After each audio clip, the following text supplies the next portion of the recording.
अस्सलामुअलैकुम नाजरीन कराम, नई वीडियो में आपको खुश आमदीद कहते हैं।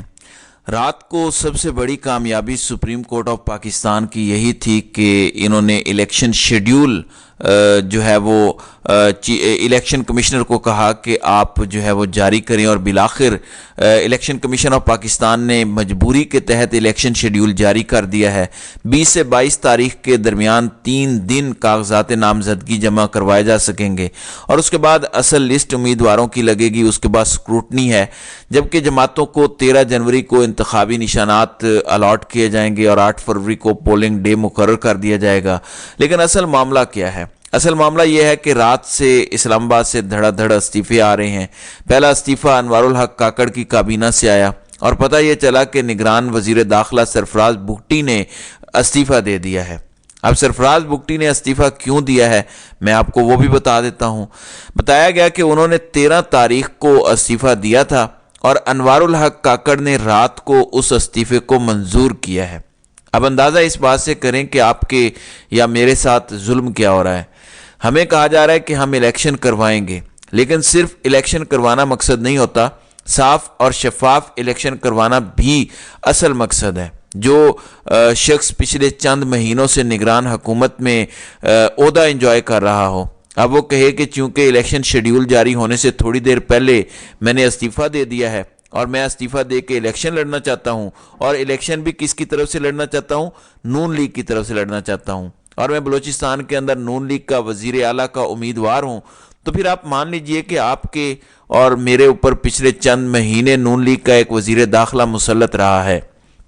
फिर ये भी मान लीजिए कि यहाँ पर कोई निगरान हुकूमत नहीं थी, बल्कि मुस्लिम लीग नून के लोग थे जो आप कह रहे हैं कि हम इलेक्शन लड़ना चाहते हैं। इस हवाले से आइन ये कहता है कि अगर आपके पास निगरान हुकूमत में कोई भी ओहदा रहा हो तो आप इलेक्शन नहीं लड़ सकते। आइन और कानून तो ये कहता है, लेकिन चूँकि पाकिस्तान के अंदर आइन और कानून की कोई हैसियत या वक़्त नहीं है, यहाँ पे सिर्फ ताकत का जोर चलता है, ताकत का ऑर्डर चलता है।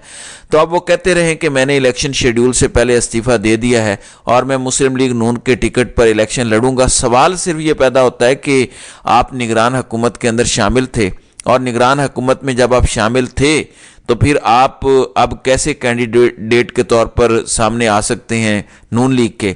ये तो सरीहन कौम के साथ 2 नंबरी और धोखेबाजी है कि आप निगरान हुकूमत के अंदर एक ओहदा एंजॉय करें और इलेक्शन शेड्यूल जारी होने से 1 घंटा पहले इस्तीफ़ा दे दें और उसके बाद जाके इलेक्शन लड़ें।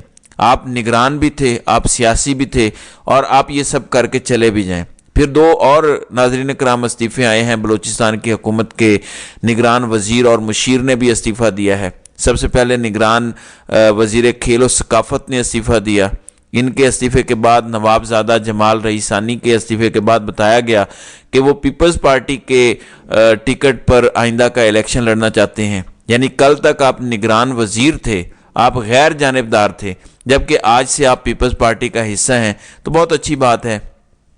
फिर निगरान मुशीर बराए मादनियात उमैर मोहम्मद हसनी, उनके मुतालिक बताया गया है कि उनका भी इस्तीफ़ा हो गया है और 13 दिसंबर से उन्होंने इस्तीफ़ा दिया है। अब उनका इस्तीफ़ा भी वज़ीर आला के पास चला गया है और उनके मुताबिक चूँकि उन्होंने इंतखाबी शेड्यूल जारी होने से पहले पहले इस्तीफ़ा दिया, इसलिए अब वो भी इलेक्शन लड़ना चाहते हैं। तो ये तीनों इस्तीफ़े निगरान हुकूमतों के हैं, और निगरान हुकूमतों का मतलब ये था कि ये बहुत ही गैर जानिबदार लोग थे। अगर ये गैर जानिबदार थे तो अब अचानक इनको क्या हुआ कि इनकी गैर जानिबदारी ख़त्म हो गई है और ये सियासी जमातों में चले गए हैं।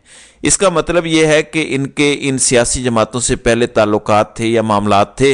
इसका मतलब ये है कि जब ये निगरान और गैर जानिबदार अपनी तरफ से बने हुए थे तो इन्होंने उस वक़्त भी इन सियासी जमातों के मफादात का तहफ़्फ़ुज़ किया होगा या इनके लिए काम किया होगा।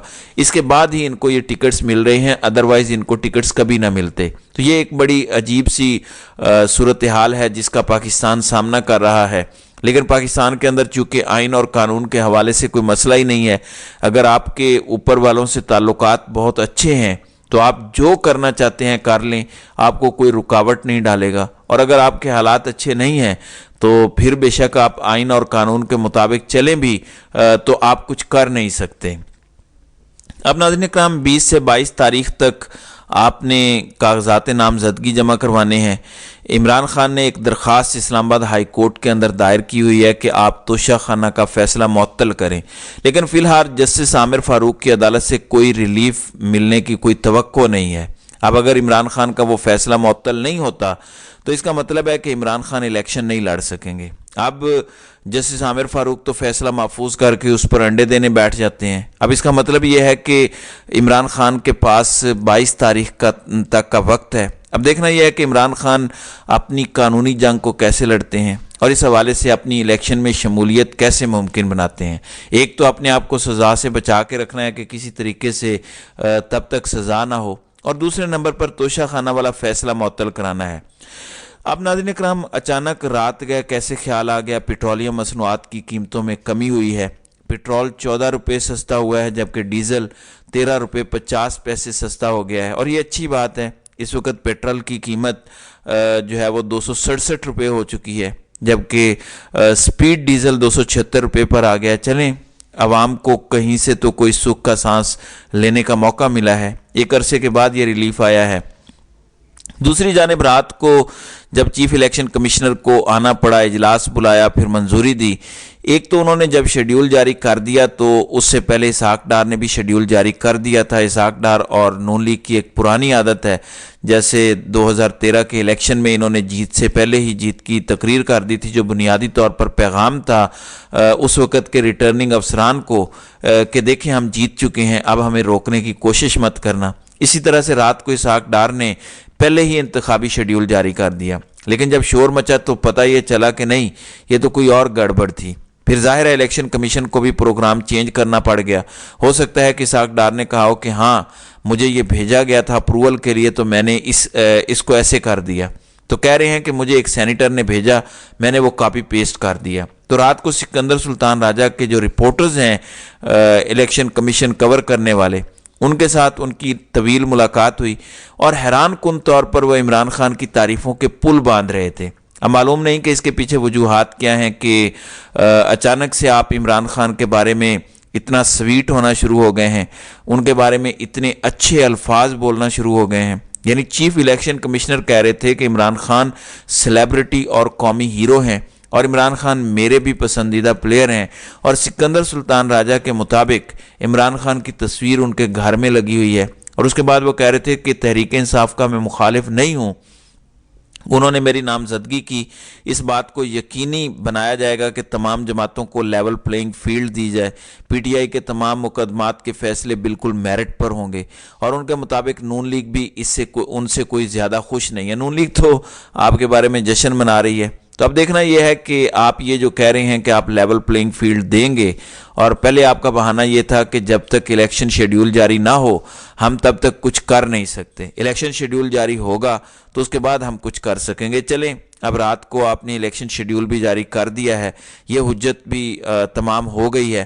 تو اب دیکھ لیتے ہیں کہ پاکستان تحریک انصاف کو لاہور میں، پنجاب میں یا پاکستان کے اندر کتنی کوئی لیول پلینگ فیلڈ آپ دیتے ہیں، کتنی کوئی الیکشن کمپین کرنے دیتے ہیں۔ پھر یہ بھی دیکھنا ہوگا کہ ان کے جو امیدوار ہیں جنہوں نے کاغذات نامزدگی جمع کروانے ہیں، ان کی سیکیورٹی، ان کے تحفظ کو آپ کتنا یقینی بنا پاتے ہیں۔ یہ کوئی زیادہ دور کی بات نہیں ہے، 2-4 دنوں میں سب کچھ بہت کلیئرٹی کے ساتھ سامنے آ جائے گا۔ تو ناظرین اکرام، آپ کی اس ویڈیو کے حوالے سے کیا رائے ہے؟ آپ اپنی رائے کا اظہار کامنٹ سیکشن میں ضرور کیجیے گا۔